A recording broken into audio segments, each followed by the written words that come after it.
दिवशी सांगितलं होतं की प्रत्येक 2 दिवसांनी हे पेट्रोल डिझेलचे भाव वाढवणार, पण ते वाढवताना पैशात वाढवत आहेत. त्यामुळे लोकांना त्याचं गांभीर्य किंवा महत्त्व कळणार नाही अशी त्यांची अपेक्षा आहे. परंतु आज जर बघितले ते 5 ते 7 रुपयापर्यंत हे भाववाढ झालेली आहे.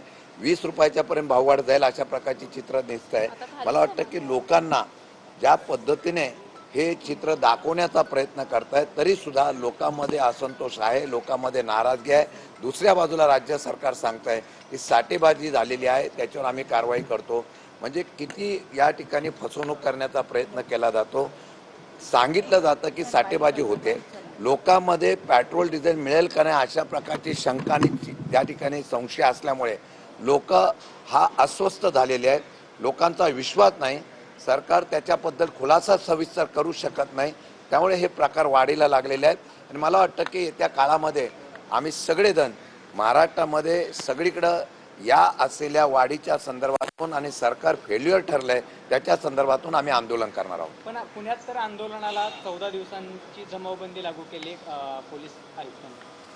असंच आहे, मगाशी आम्ही तोच अंदाज घेतला. आम्ही पण राज्यभरावर आंदोलन करण्याच्या बाबतीमधली भूमिका घेत होतो.